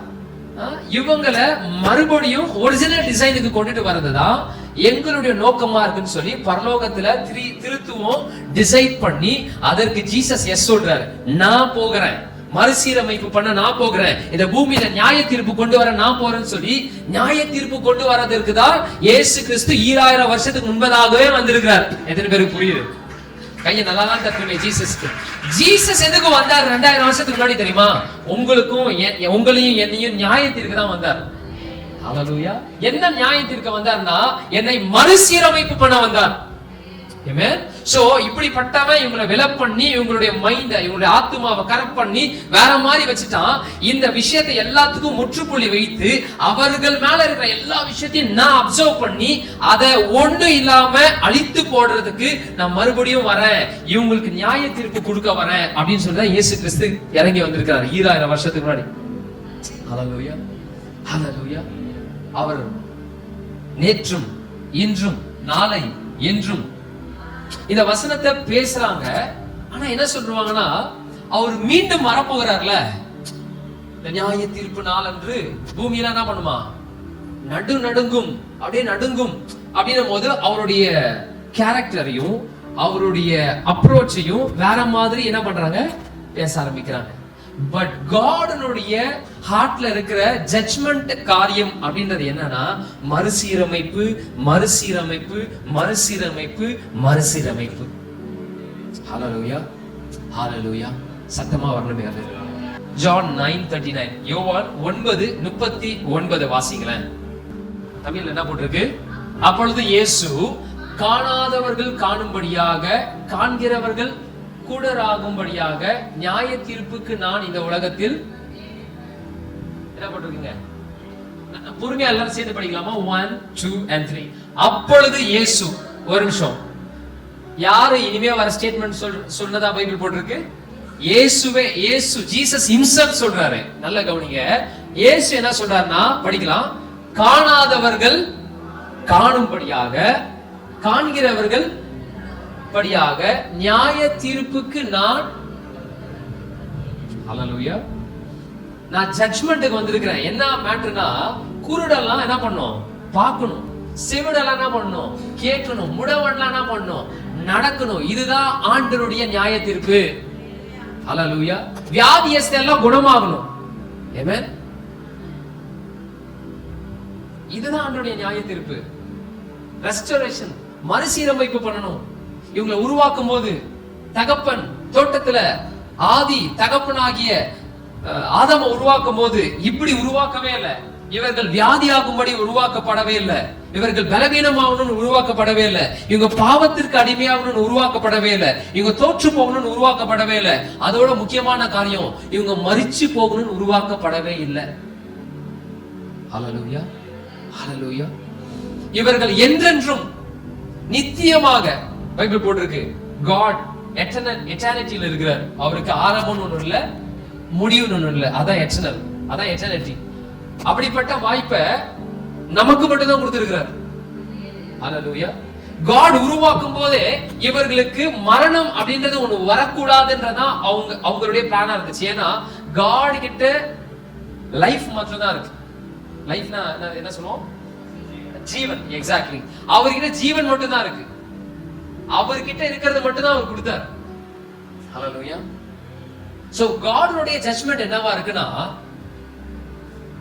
நாங்க உருவாக்கும் போது வியாதின்ற ஒரு விஷயம் ஆதாமுக்கு வரவே கூடாதுன்ற ஒரு பிளான்ல தான் உருவாக்கணும். அவங்க கிட்ட எல்லா விஷயமும் எப்பயுமே பெர்ஃபெக்ட்டா இருக்கிற ஒரு டைமென்ஷன் தான் உருவாக்கணும். ஆனா பொல்லாதவன் இவங்களை என்ன பண்ணிட்டான், வஞ்சித்து அவங்க விலை பண்ணிட்டான். அது மூலியமா பாவம் அவங்களுக்குள்ள என்ட்ரானதுனால இவங்களுடைய மைண்ட் திங்கிங் பேட்டர்ன் எல்லாம் கில்ட்லயும் ஷேம்லயும் அப்படி விலை பண்ணதுனால இவன் என்ன பண்றான், பாவத்துல போய் அதுல இருந்து என்ன பண்ண முடியல, அவனால வெளியில வர முடியல. தோட்டத்திற்குள்ள என் கூட நல்லா பேசிக்கிட்டு இருந்தான், தைரியமா வந்து பேசிக்கிட்டு இருந்தான், ஃப்ரெண்ட போல பேசுவா, வாக்கிங் போற மாதிரி என் கூட வாக்கிங் போயிட்டே பேசுவாங்க. ஆனா இந்த பாவ சிந்தனைய பிசாசு கொடுத்துட்ட பிறகு அது கூடவே என்ன பண்ணிட்டான் அப்படின்னு பாத்தீங்கன்னா, கில்ட்டையும் ஷேமையும் குற்ற உணர்ச்சியையும் அவமானத்தையும் என்ன பண்ண கூட கொடுத்ததுனால இப்ப இவங்க தைரியமா வர முடியாம இவங்க பாவத்தோட என்ன பண்ணிட்டாங்க, அங்க இல்லாம இது கூட என்ன பண்ணிட்டாங்க, டிராவல் பண்ண ஆரம்பிச்சிட்டாங்க. இப்ப காட்னுடைய ஜட்ஜ்மென்ட் ஃபர்ஸ்ட் இந்த உலகத்துல 2000 வருஷத்துக்கு முன்னாடி எப்படி விளங்குச்சுன்னா, இவன் என்னென்ன சிந்தனைகளை, தவறான சிந்தனைகளை அப்படி கொடுத்து தேவன் கிட்ட போக முடியாம இருந்துச்சு, தேவன் உங்களை தண்டிக்க தான் போறாரு அப்படின்ற ஒரு சிந்தனையோடு இருக்கிறானோ அவனுக்கு ஒரு விழிப்புணர்வை உண்டாக்கணும் அப்படின்றதுதான் கடவுள் என்ன பண்றாருன்னா ஒரு பிளான போடுறாரு. சோ இந்த ஜனங்களை நான் என்றென்றைக்கும் நித்தியமாக இவங்களுக்குள்ள மரணம் வரக்கூடாது, என்கிட்ட இருந்த ஜீவனை தான் கொடுத்திருக்கிறேன், இவங்களுக்குள்ள நித்தியமாக ஜீவன் மட்டும்தான் இருக்கணும் அப்படின்ற விஷயத்துல இவங்களை உருவாக்கி இருக்கிறேன். ஆனா அந்த பொல்லாதவன் இன்னைக்கு நம்ம கிட்ட நெருங்க முடியாதபடி கில்ட்டையும் அவமானத்தையும் வெட்கத்தையும் குற்ற உணர்ச்சியும் இதெல்லாம் கொடுத்து பிள்ளைங்களை நம்ம கிட்ட சேர முடியாத லெவலுக்கு தூரப்படுத்தி வைத்திருக்கிறான். இப்ப நான் என்ன பண்ணணும்னா, கிறிஸ்துவ அனுப்பி இப்படிப்பட்டதான பேடான ஒரு தவறான சிந்தனைகளை பிள்ளைகளுடைய இருதயத்தை விட்டு அப்புறப்படுத்தி இவங்களை என்னோட ஐக்கியம் பண்ணணும் அப்படின்னு நினைக்கிறார். ஹல்லேலூயா. அதனாலதான் பாத்தீங்கன்னா கிறிஸ்து கல்வாரியில செஞ்ச விஷயங்கள் எதுக்காகலாம் சொல்றாங்கன்னா பாவத்திற்காக, சாபத்திற்காக, அக்கிரமத்திற்காக, நம்முடைய வியாதிக்காக, எல்லாத்துக்காக என்ன பண்ணப்பட்டாரா? அடிக்கப்பட்டார், தன்னுடைய ஜீவனை கொடுத்தார் அப்படின்னு வாசிக்கிறோம். ஹல்லேலூயா. சோ ஆண்டவருடைய நியாய தீர்ப்பு 2000 வருஷங்களுக்கு முன்பதாகவே விளங்கிடுச்சுன்றதுதான் உண்மை. ஆமென். அவர் இனிமே நியாய தீர்ப்பை கொண்டு வருகிற தேவன் இல்ல, அவர் என்னைக்குமே நியாய தீர்ப்பு கொண்டு வருகிற தேவன் தான். 2000 வருஷங்களுக்கு முன்பதாகவும் அவர் நியாயம் தீர்க்கும் தேவனாக தான் வந்தார். யார நியாயம் தீர்க்கும்படினா பிள்ளைகளை நியாய தீர்க்கும்படியாக அல்ல, பிள்ளைகளை தன்னை விட்டு பிரித்த பொல்லாதவனுக்கு அவனுக்கு தீங்கை விளைவிக்கும்படியாக, அவனை பனிஷ் பண்ணும்படியாக வந்தார். கையா தட்டுமே ஜீசஸ். ஒரு குற்றவாளி குண்டுல 2 பேர் இருக்கிறாங்க. அதே போலதான் ஒரு குற்றவாளி குண்டுல இன்னைக்கு உருவாக்கப்பட்ட பிள்ளைகள், தம்முடைய பிள்ளைகள் நிக்கிறாங்க. இன்னொரு குற்றவாளியில யாரு குண்டுல யார் இருக்கிறா அப்படின்னு பாத்தீங்கன்னா, இந்த பிள்ளைகளை தன்னிடத்தை விட்டு பிரிச்சான் பாத்தீங்களா, அந்த பொல்லாதவன் நிக்கிறான். இப்ப நமக்கு என்ன நியாய தீர்ப்பு ஆண்டவர் கொடுக்க விரும்புறார், தேவன் கொடுக்க விரும்புறார், பிதா கொடுக்க விரும்புறார்னா கிறிஸ்துவின் மூலமாக நமக்கு மறுவாழ்வு, மறுசீரமைப்பு. இதுதான் நமக்கு ஆண்டவர் வைத்த நியாய தீர்ப்பு. ஹல்லேலூயா. இவனுக்கு என்ன நியாய தீர்ப்புனா, என்னையும் என் பிள்ளைகளையும் பிரித்தல, இப்படிப்பட்டதான மோசமான இன்ஃபர்மேஷன் கொடுத்தே, அவர் அவ்வளவுதான், நீ பாவம் செஞ்சுட்ட, விழுந்துட்ட, இனிமே நீ அவர்கிட்ட போனீனா அவ்வளவுதான், முடிஞ்சிச்சு, இனிமே அவர்கிட்ட போகவே முடியாது. உனக்காக அவ்வளவு அழகாக ஒரு வாழ்க்கையை உண்டாக்கி, அழகான விஷயங்களை உண்டாக்கி எல்லாத்தையும் கொடுத்தாரு, நீ எல்லாத்தையும் ஃபிளாப் பண்ணிட்ட, நீ இனிமே அவர்கிட்ட போகவே முடியாதுன்ற ஒரு டிஸ்டன்ஸ் கொடுத்தான் பாத்தீங்களா. இவன் தலை மேல ஒரே அடி அடிக்கிறது தான் ஆண்டவருடைய நியாய தீர்ப்பா இருக்கு. ஹல்லேலூயா. எனக்கு மறுவாழ்வையும் மறுசீரமைப்பையும் கொடுக்கிறது தான் ஆண்டவருடைய நியாய தீர்ப்பு. பிசாசுக்கு என்ன காரியம்னா, அவன் தலை மேலேயே ஒரே அடி அடிக்கிறது தான் ஆண்டவருடைய நியாய தீர்ப்பா இருந்திருக்கு. சோ பனிஷ்மெண்ட் அப்படின்றது இது ஜனங்களுக்கு, ஆண்டவருடைய பிள்ளைகளுக்கு, இந்த மனித குலத்திற்கு ஏற்படுத்துகிற வார்த்தை. அந்த பனிஷ்மெண்ட் அப்படின்றது அவங்களுக்கு கிடையாது. பனிஷ்மெண்ட்ன்றது இருக்குது யாருக்குன்னா, எவன் ஆண்டவருடைய பிள்ளைகளை அவரை விட்டு பிரிச்சாங்களோ, ராங்கான இன்ஃபர்மேஷன் கொடுத்தானோ, அவங்களுக்கு தான் அந்த பனிஷ்மெண்ட் இருக்குது. ஹல்லேலூயா. ஆனா ஆண்டவருடைய நியாய தீர்ப்பு பிள்ளைகளாகிய உனக்கும் எனக்கும் என்னவா இருக்குன்னா, மறுசீரமைப்பு. ஹல்லேலூயா. இப்ப இவங்க கிட்ட கேட்கலாமே, ஓகே, இவங்க ஒரு முதிர்ச்சியான ஒரு ஆண் மகனா இருக்கிறதுனால இந்த கேள்வி கேட்கலாம்னு நினைக்கிறேன். ஒரு ஒரு ஒரு குழந்தை, இப்ப நான் பிறந்திருக்கிறேன், பிறந்த டைம்ல இச்சையான எண்ணம், மோகம், அடிக்ஷன்ஸ், அடிமைத்தனம், என்னென்ன அடிமை உலகத்துல இருக்கோ அது மாதிரி எல்லா அடிமைத்தனம் நான் குழந்தைய பிறக்கும் போது எனக்குள்ள இருந்திருக்குமா? அவங்க இருந்திருக்காதுன்னு சொல்றாங்க. நீங்க என்ன சொல்றீங்க? ஷியோரா? அது ஆண் பாலா இருக்கட்டும், அது பெண் பாலா இருக்கட்டும், அந்த குழந்தை பிறக்கும் போது அது வளர்ந்துட்ட பிறகு ஒரு ஆணா இருக்கட்டும் பெண்ணா இருக்கட்டும், அவங்கள சொல்றீங்க அவங்க கிட்ட நிறைய இஷ்யூ இருக்குப்பா, அவங்களுடைய நடத்தை சரியில்லை, அவங்களுடைய வாழ்க்கை போற பாத்து கரெக்ட் இல்ல, அவங்க ராங்கான டைரக்ஷன்ல போயிட்டு இருக்காங்க, அந்த தம்பி போற பாத்து ரைட் இல்ல, அவன் ராங்கான டைரக்ஷன் போயிட்டு இருக்கான், அவன் ரொம்ப மோசமான வழியில போயிட்டு இருக்கான், அப்படி இப்படின்னு எல்லாமே சொல்றோம்ல. ஆனா அந்த பிள்ளை பிறந்திருக்கும் போது இந்த பிள்ளை ராங்கான ஒரு பிள்ளையா இருக்குது, இதனுடைய சிந்தனை சரியில்லை, இதுக்குள்ள இச்சையின் சிந்தனைகள் இருக்கு, மோகமாக இருக்குது, இது அடிமைத்தனமாக என்ன பிள்ளையா இருக்கு அப்படின்னு எந்த பிள்ளையா பார்த்து சொல்லுவீங்களா? எல்லா பிள்ளைகளையும் பார்த்து நீங்க என்ன பண்ணுவீங்க? வாவ் சூப்பர் கொஞ்சுவீங்க, அதை தூக்கி ஹக் பண்ணுவீங்க, அது கூட விளையாடுவீங்க. ஏன் அப்படின்னா குழந்தைகிட்ட விளையாடுனா மனசு எப்படி இருக்குது? நல்லா இருக்குப்பா, சந்தோஷமா இருக்குப்பா. இந்த பெரியவங்க கிட்ட பேசினா தேவையில்லாத பிரச்சனை வருது, இந்த குழந்தைங்க கிட்ட பேசினா மனதை எப்படி இருக்குது? சந்தோஷமா இருக்கு அப்படின்ட்டு. ஒரு குழந்தை 2 குழந்தை இல்ல, எந்த குழந்தையா இருந்தாலும் நமக்கு அப்படிப்பட்ட ஃபீலிங் தான் வரும். சோ நான் என்ன சொல்ல வரேன்னா, காட் உருவாக்கும் போது அந்த பேபி எப்படிதான் உருவாக்கப்பட்டிருக்கு? வண்டர்ஃபுல்லா, அமேசிங்கா, நல்ல சிந்தனையோட, பரிசுத்தமான யோசனையோட, ஒரு நல்ல ஒரு ஃபார்ம்ல தான் அந்த பேபி உண்டாக்கப்பட்டிருக்கு, ரைட்? அந்த பேபியா இருக்கிற போது அந்த பேபி கிட்ட எந்த பாவமான சிந்தனையும் இல்ல, தவறான எந்த வழிகளும் கிடையாது, எந்த அடிக்ஷன்ஸும் கிடையாது, ரைட்? ஆனா இது வளர்ந்து வளர்ந்து வரும்போது சமுதாயத்தில் இருக்கிற ஏதோ ஒரு வழக்கத்தினாலும், நட்பின் ரீதியாக இருக்க ஏதோ ஒரு விஷயங்கள்னாலும், உலகத்துல இருக்கிற ஏதோ ஒரு மேட்ச்னால வளர்ந்து வரும்போது இந்த சமுதாயத்தில் இருக்கிற சில காரியத்தினால இந்த பிள்ளைக்கு சில தேவையில்லாத விஷயங்கள் சிந்தனைக்குள்ள டிராப் ஆகுது. ஹல்லேலூயா. சோ காட் இந்த பூமிக்குள்ள உங்களை அனுப்பும் போது நல்ல நல்ல ரீதியில் அனுப்புறாரு. பட் இந்த பூமியில இருக்கிற சில நெகட்டிவான பொல்லாதனுடைய எல்லா சூழ்ச்சிகளும் இங்க நம்மள ட்விஸ்ட் ஆகுது. அவன் பிறக்கும் போதே பீர் பாட்டோட அவன் பிறந்திருக்கானா? பிறக்கும் போதே நான் கோட்டை சீலுக்கு பிறந்த குழந்தை ஏதாவது இருக்குதா? ஏன் கத்திட்டே வருது, கையில தான் இருக்குது, ஒரு கோட்டை பாட்டோட வந்துச்சுப்பா அப்படின்னு எந்த ஊர்லயே கேள்விப்பட்டிருக்கிறோமா? பிறக்கும் போதே பக்கத்துல இருக்கிற ஒரு பெண் குழந்தைய பார்த்து கை பிடிச்சி எடுத்த ஏதாவது ஆண் குழந்தைய எங்கேயா பார்த்துருக்கீங்களா?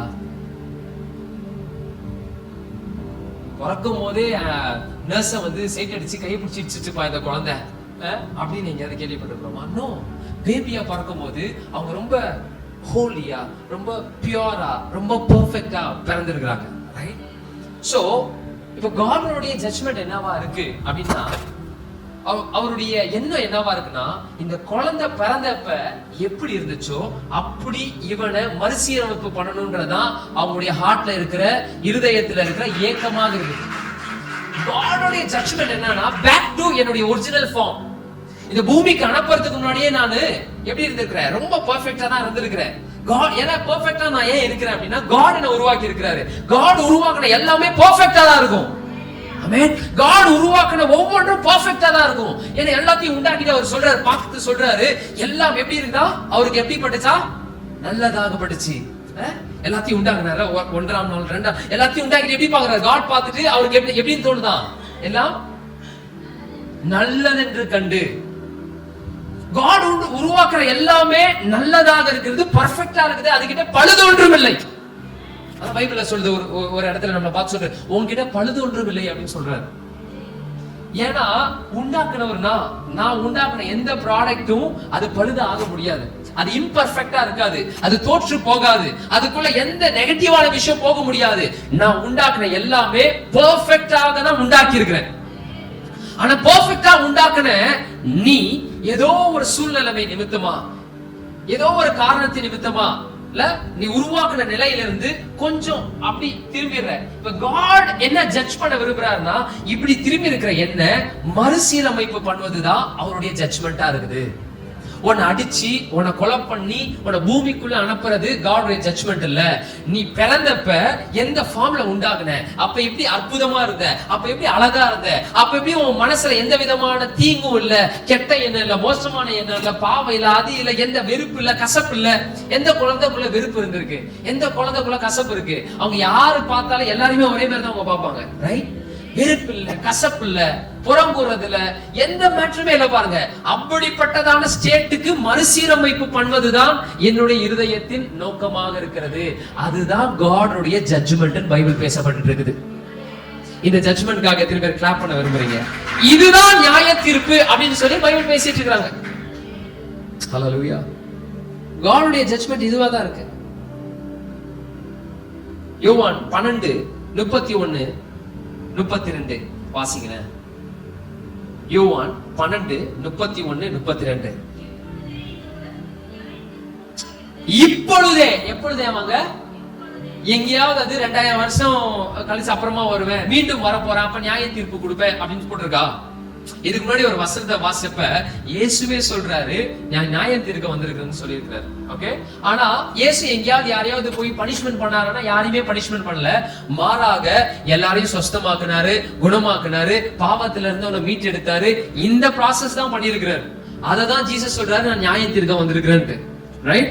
இங்கேயுமே பாருங்க, யோவான் எழுதுறாரு, இப்பொழுதே இந்த உலகத்திற்கு நியாய தீர்ப்பு உண்டாகிறது. அதுக்கு மேல இருக்க வசனத்தை வாசிங்க. எப்பொழுது அப்படின்றது தெரியுமே, வாசிங்க. யாராவது எடுத்து வச்சிருக்கீங்களா? பைபிள் இருக்குதா? படிங்கம்மா. இயேசு அவர்களை நோக்கி, இந்த சத்தம் என் நிமித்தம் உண்டாகாமல், என் நிமித்தம் உண்டாகாமல் நீங்களே பேசிக்கிட்டீங்க, நீங்களே ஒரு டிசிஷன் எடுத்துக்கிட்டீங்க, என்ன பத்தி, என் ஃபாதரை பத்தி நீங்களே ஒரு கேரக்டரிஸ்டிக் எல்லாம் பண்ணிட்டு இருக்கீங்க. ஆனால் அப்புறம் சொல்றாரு, உங்கள் நிமித்தமே உண்டாயிற்று. நெக்ஸ்ட் வெர்ஸ்மா. இப்பொழுது இயேசு சொல்றாரு, இவ்வளவுத்தையும் பேசிட்டு இந்த வெர்ஸையுமே இயேசு தான் பேசியிருக்கிறார். இப்பொழுது இந்த உலகத்திற்கு நியாய தீர்ப்பு உண்டாகிறது. மீனிங் கிறிஸ்ட் இந்த பூமியில வந்த அன்னைக்கே உங்களுக்கும் எனக்கும் நியாய தீர்ப்பு அவர் செஞ்சு முடிச்சிட்டாரு. ஹல்லேலூயா. இப்பொழுது இந்த உலகத்தின் அதிபதி நியாய தீர்ப்புனா என்னன்னா நம்மள மறுசீரமைப்பு பண்றதும் அவனை எட்டி உதைக்கிறதும் தான் நியாய தீர்ப்பு. ஹல்லேலூயா. ஒரு கெட்ட மனுஷன் இருக்கிறானா அவனுக்குள்ள இருக்கிற கெட்ட ஆவியை விளக்குறதும் அவன் அதுல இருந்து மீட்டெடுக்கிறது தான் ஆண்டவருடைய நியாய தீர்ப்பா இருக்கு. எந்த மனுஷனையும் பிரகாசிப்பிக்க பண்ணுகிற ஒரே ஒளிதான் கிறிஸ்து. எந்த மனுஷனையும் சர்ச்சுக்குள்ள இருக்கிறோம், நீதியான வாழ்க்கையை வாழ்றோம், சோ கால்டு நீதியான வாழ்க்கை நம்ம ஒரு என்ன பண்றோம், ஒரு டெஃபினேஷன் வச்சுட்டு வாழ்றோம். இவங்களுக்காக இல்ல, பைபிள் ரொம்ப கிளியரா போட்டிருக்கு. எந்த மனுஷனையும் அப்படின்னா ஆண்டோடைய நியாய தீர்ப்பு என்னவா இருக்குன்னா எல்லா மனுஷனையும் பிரகாசிப்பிக்க பண்ண வேணும்ன்றதா ஆண்டோடைய நியாய தீர்ப்பா இருக்கு. இவனுக்குள்ள இருக்கிற இந்த நெகட்டிவான விஷயங்களை தள்ளிட்டோம்னா இவன் என்ன பண்றான், பிரகாசிப்பிப்பான். சோ இவனுக்குள்ள இவன் ரொம்ப குலக்காரனா இருக்கிறான், இவன் வேசித்தனத்துல இருக்கிறான், இவன் அடிமைத்தனத்துல இருக்கிறான் போது ஆண்டவருடைய நியாய தீர்ப்பு என்ன இருக்குன்னா இந்த ஸ்பிரிட், இந்த நெகட்டிவான ஸ்பிரிட் இவனுக்குள்ள வந்து என்னென்ன விஷயங்களை தப்பா பண்ண வைக்குதோ அதை அவனை விட்டு அப்புறப்படுத்திட்டு இவனை மீட்டெடுக்கிறது தான் ஆண்டவருடைய நியாய தீர்ப்பு. ஒருபோதும் உங்களையும் என்னையும் கர்த்தருடைய ஜனங்களாகிய நம்மள ஒருபோதும் பனிஷ் பண்ணுவது ஆண்டவருடைய நியாய தீர்ப்பு அல்ல. உங்களையும் என்னையும் மீட்டெடுப்பதுதான் ஆண்டவருடைய நியாய தீர்ப்பா இருக்கு. என்னையும் உங்களையும் மீண்டுமாக கட்டி எழுப்புவதுதான் ஆண்டவருடைய நியாய தீர்ப்பா இருக்குது. உங்களையும் என்னையும் பேக் டு தி ஒரிஜினல் ஸ்டேட்டுக்கு கொண்டுட்டு வரதா ஆண்டவருடைய நியாய தீர்ப்பு.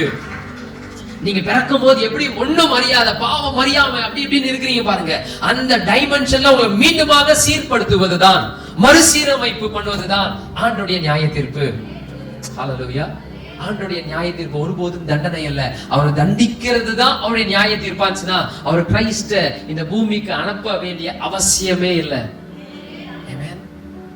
மீண்டும் வந்து நம்ம நியாய தீர்க்க போறாருன்றதுதான் ஆண்டவருடைய சித்தமா இருந்துச்சுன்னா அவர் கிறிஸ்ட 2000 வருஷத்துக்கு முன்னாடி அனுப்பியிருக்க வேண்டிய அவசியமே இல்லை. பைபிள் பாருங்களேன், ஜீசஸ்க்கும் அவருக்கும் இருக்கிற அந்த உறவை ரொம்ப அழகா சொல்லி பாருங்க. ஒரே பேரான குமாரன், ரொம்ப செல்லமா காடுக்கு இருந்த ஒரு சன் ஜீசஸ், இவரை இந்த பூமிக்கு அவர் கொடுத்து அனுப்பி இவ்வளவு விஷயத்தையும் ஜீசஸ் மேல பண்ணுவதற்கு காட் ஒருபோதும் சித்தம் கொண்டிருக்கவே மாட்டாரு.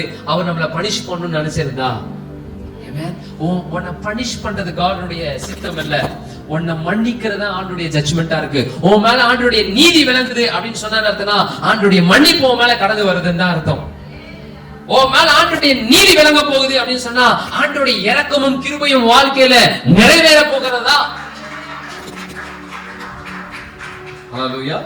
இததான் பைபிள் எல்லா இடத்துலயும் ஆண்டவருடைய நீதியையும் நியாய தீர்ப்பையும் குறித்து பேசிட்டு இருக்குது. ஆமென். ஹல்லேலூயா. ஹல்லேலூயா. இப்ப மனுஷனை உண்டாக்கும் போது கர்த்தரிடத்துல இருந்த ஜீவனை அவனுக்குள்ள அனுப்பினார்னு போட்டிருக்கு. கரெக்டா? இப்ப ஆண்டவருக்குள்ள இருக்கிற ஜீவன் என்னைக்காவது சாகுமா? பைபிள் சொல்லி இருக்குது அவர் நித்தியமாக இருக்கிற, அவர்கிட்ட மரணமே இல்ல. காட் கிட்ட என்ன இல்ல, காட் கிட்ட, தேவன் கிட்ட, அப்பா பிதா கிட்ட இருக்கிறதெல்லாம் ஜீவன் மாத்திரம் தான். ரைட்டா? இப்ப ஃபர்ஸ்ட் டைம்ல காட் வந்த நோக்கம் என்னன்னா இந்த பாவத்துல இருந்து, இந்த குற்ற உணர்ச்சியில இருந்து, அதுல இருந்து இதுல இருந்து நம்மள மீட் எடுத்து பேக் டு தி ஒரிஜினல் ஸ்டேட்டுக்கு எடுத்துட்டு வரணும் அப்படின்றது ஆண்டவருடைய நோக்கமா இருக்கு. சோ ஐ ஸ்ட்ராங்லி பிலீவ் ஆண்டவருடைய அடுத்த வருகை, ஓகே, ரகசிய வருகை சொல்லல, ரகசிய வருகையை சொல்ல, நெக்ஸ்ட் வருகை அப்படின்னு ஒண்ணு இருக்கு. நிறைய பேர் ரகசிய வருகைன்னு ஒண்ணு பிலீவ் பண்றாங்க, அதை நான் பிலீவ் பண்றது இல்ல. ஓகே, ஆனா ஆண்டவருடைய வருகைன்னு ஒண்ணு இருக்கு. அந்த வருகை அப்படின்றதுல ஆண்ட எதை நியாயத்திருக்கணும்னு விரும்புறாரு அப்படின்னா, நம்ம கிட்ட அவர் கொடுக்காத மரணம்னு வந்துச்சு பாத்தீங்களா, அத மொத்தமா அழிக்கணும்ன்றதுதான் அவருடைய மிகப்பெரிய பிளானா இருக்குது. இந்த ஈடன் கார்டனுக்குள்ள ஆதாமுக்குள்ள ஜீவனை கொடுத்தாரு, மரணத்தை கொடுக்கவே இல்லை. மரணம் ஒருபோதும் ஆண்டவர்கிட்ட இருக்கிற ஒரு சமாச்சாரம் கிடையவே கிடையாது. ஹல்லேலூயா. இந்த மரணத்தை ஜெயிக்க வேண்டும் என்பதுதான் ஆண்டவருடைய முக்கியமான நோக்கமாக இருக்கிறது. யார் ஜெயிக்கணும்? அவரு ஜெயிக்க வேண்டிய அவசியம் இல்ல. பிள்ளைகள் அதை புரிந்து கொண்டு இந்த மரணத்தை இவர்கள் ஜெயிக்க வேண்டும் அப்படின்றதான் அவருடைய பெரிய நோக்கமா இருக்கு. ஹல்லேலூயா. சொல்றாரு ஒரு இடத்துல, அந்த கடைசி சத்துரு அவனை ஜெயிக்கணும் அப்படின்னு ஒரு வசனம் போட்டிருக்கும். எத்தனை பேர் படிச்சிருப்பீங்க தெரியல. கடைசி சத்துருவானவனை ஜெயிக்கிற வரையும் நான் பிதாவின் அந்த வலது பரிசத்துல என்ன பண்ணிட்டு இருப்பேன்? வீச்சிருப்பேன். இந்த கடைசி சத்ரு அப்படின்றது பைபிள் எதை பத்தி சொல்லுதுன்னா மரணத்தை பத்தி தான் பேசுது. அது பேசுவதற்கான இது நேரம் இல்ல. பட் ஜட்ஜ்மெண்ட்னு வரும்போது நான் இதை சொல்லி முடிக்கிறேன்னா அது ஃபுல்ஃபில் ஆகாது. ஏன்னா உங்களுக்கு அடுத்தது என்ன வரும்னா, ரைட், ஓகே, மேபி ஜீசஸ வந்து காட் 2000 வருஷத்துக்கு முன்னாடி அனுப்பினப்ப அப்ப அவர் மைண்ட்ல இருந்த ஜட்ஜ்மெண்ட்னுடைய ப்ராசஸ் இதுவா இருந்திருக்கலாம். ஆனா மீண்டும் வரப்போகிறப்ப என்ன பனிஷ் பண்றாரு அப்படின்ற ஒரு தாட் உங்களுக்குள்ள வரக்கூடாதுன்றதுக்காக சொல்றேன். நெக்ஸ்ட் டைமும் ஒரு வரதனுடைய நோக்கம் ஜட்ஜ்மெண்ட் தான். அது எதை ஜட்ஜ் பண்ணும் அப்படின்னு அவர் விரும்புறாருன்னா, பிள்ளைகளாகிய நாம நம்ம கிட்ட இல்லாத, நம்ம கிட்ட ஆண்டவர் கொடுக்காத இந்த மரணத்தை நம்ம ரிசீவ் பண்ணிட்டோம் ஏதோ ஒரு டைம்ல. இதை நம்ம ஜெயிக்கணும்ன்றதுதான் அவருடைய நோக்கமாக இருக்குது. அதுக்காக தான் பரலோகம் எதிர்பார்த்துட்டு காத்து கொண்டிருக்கு. ஹல்லேலூயா. So God உடைய ஜட்ஜ்மெண்ட் ஒருபோதும் நம்மள பனிஷ் பண்றது கிடையவே கிடையாது. God உடைய ஜட்ஜ்மெண்ட் பிள்ளைகளாகிய உங்களுக்கும் எனக்கும் அது எப்படியாக இருக்குதுன்னா ரெஸ்டோரேஷன், மறுசீரமைப்பு பண்ணுகிறது தான் இருக்கிறது. ஹல்லேலூயா. நான் ஒரு மாதிரி டேமேஜ் ஆகி உடைஞ்சிட்டேன் அப்படின்னா God உடைய ஜட்ஜ்மெண்ட் என் வாழ்க்கையில மீண்டும் எப்படி வருதுன்னா, உடைஞ்சு போன அந்த நிலையில இருந்து மறுபடியும் கட்டி எழுப்புவதுதான் God உடைய ஜட்ஜ்மெண்டா இருக்குது. வியாதி பட்டு ஒரு மாதிரி என்னுடைய லைஃப் உடைஞ்சு போயிருக்குன்னா God உடைய ஜட்ஜ்மெண்ட் எப்படியாக வருதுன்னா, எனக்கு ஹீலிங்க கொடுத்து அவருடைய தழும்புகளால பெற்றுக்கொண்ட அந்த ஹீலிங் எனக்கு மறுபடியும் கொடுக்கிறது தான் God உடைய ஜட்ஜ்மெண்டா இருக்குது. இப்போ உங்களுக்கு மைண்ட்ல தோணும், அப்படின்னா ஏன் சிக்னஸ், நிறைய பேர் சிக்னஸ்னால இப்படி சஃபர் பண்ணிட்டு இருக்காங்களே, even Jesus Christ is the Lord அப்படின்னு சொல்லி நம்புறவங்க சிக்னஸ்ல சஃபர் பண்றாங்களே அப்படின்னா, ஏன்னா நம்முடைய ஆத்மாவுக்கு, நம்முடைய மனதிற்கு எப்படி சொல்லி வளர்த்திருக்கிறாங்க, ரிலிஜியஸ் ஸ்பிரிட் நம்ம ஆத்மாவை ட்விஸ்ட் பண்ணிடுச்சு. ஆண்டவருடைய நியாய தீர்ப்பை குறித்து சரியாக உபதேசிக்காததுனால, என்னுடைய ஆத்மாவுக்கு இதை குறிச்சதான் தெளிவில்லாததுனால நான் அதுல இருந்து வெளியே வர முடியாம இருக்கிறது. ஹல்லேலூயா. நீ இந்த வியாதியில அவஸ்தைப்பட்டு இருக்கிறல, இதுக்கு காரணம் இதெல்லாம் நீ ஆண்டவருக்கு விரோதமா இவ்வளவு விஷயம் பண்ணிட்டேன். அதனாலதான் ஆண்டவர் எப்படிப்பட்ட விஷயத்திற்கு உனக்கு என்ன பண்ணிட்டாரு, அனுமதிச்சிட்டாரு. சோ ரிபென்ட், மனம் திரும்பு அப்படின்னு சொல்லும் போது நம்மளுடைய உள்ளான மனசு எப்படியாக இருக்குன்னா, ஓ காட் தான் என்ன பனிஷ் பண்ணிட்டாரு போல, நான் பண்ண வேலைக்கு எல்லாத்துக்கும் என்னை வச்சு செஞ்சுட்டாரு போல, அவருடைய பனிஷ்மெண்ட் எனக்கு வந்துருச்சு போல அப்படின்னு யோசிக்க கூடிய ஒரு நிலையில நம்மளுக்கு இந்த வேதத்தை தவறுதலா சொல்லி கொடுத்ததுனால இன்னைக்கு நிறைய பேர் வியாதியை விட்டு வெளியே வர முடியாம இருக்கிறது. பட் God அந்த பனிஷ்மெண்ட்டை கொடுக்கவே இல்ல. Godனுடைய நீதி என்னவா இருக்குன்னா, நீ பரிபூர்ணமா சுகமாகி மீண்டுமாக புஷ்டியும் பசுமையுமாக நிற்பதுதான் ஆண்டவருடைய நீதியாக இருக்கிறது. அதுதான் அவருடைய நியாய தீர்ப்பா இருக்குன்னு சொல்லி ஆள் மனதில சொல்ல முடியாதனால தான் இன்னும் நிறைய நேரத்துல நிறைய பேர் இன்னும் வியாதியின் படுக்கையில இருந்து கொண்டிருக்கிறோம். ஹல்லேலூயா. God உடைய ஜட்ஜ்மெண்ட் உனக்கு ஹீலிங்க கொடுக்கிறது. God உடைய ஜட்ஜ்மெண்ட் உனக்கு சுக வாழ்வை கொடுத்து சொல்றாங்க, சுக வாழ்வு சீக்கிரத்தில் இருக்கும். அதுதான் ஆண்டவருடைய நியாய தீர்ப்பு. ஆமென். பக்கத்துல இருக்கவங்களை பார்த்து சொல்லுங்க, ஒருபோதும் ஆண்டவர் உங்களை தண்டிக்க விரும்பல. தண்டிக்க விரும்பல. அவர் மன்னிக்க விரும்பினார். அவர் இரக்கம் பாராட்ட விரும்பினார். நம்ம மேல நீடிய பொறுமையாக இருக்க விரும்புகிறார். நம்மளை மறுசீரமைப்பு பண்ணணும்னு விரும்புகிறார். ஆமென். ஹல்லேலூயா. நீ ட்விஸ்டட் ஸ்டேட்ல இருக்கறல, அதில இருந்து உன்னை பனிஷ் பண்ணணும் அப்படின்னு God விரும்பல. மாறாக உன்னுடைய ஒரிஜினல் டிசைனுக்கு அவரை கொண்டுட்டு வரணும்ன்றதான் அவருடைய ஆசையா இருக்கு. ஆமென். எத்தனை பேருக்கு புரியுதுங்க? எத்தனை பேர் நியாய தீர்ப்பு இவ விளங்கி கொள்ள முடியுது? ஆமென்.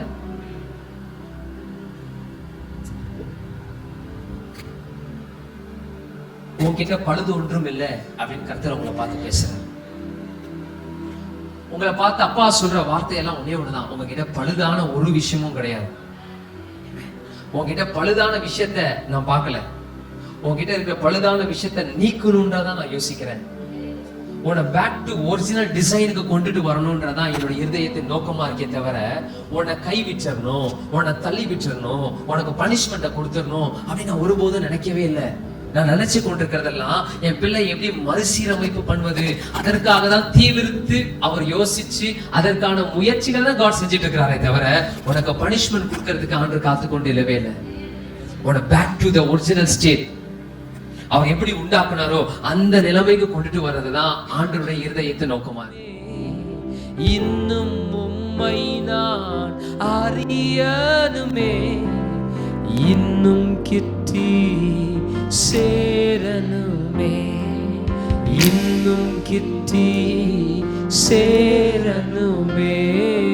பிரசன்னம் பிரசன்னம் தேவ பிரசன்னம். Forget everything, எல்லாத்தையும் மறந்து பிரசன்னம் பிரசன்னம்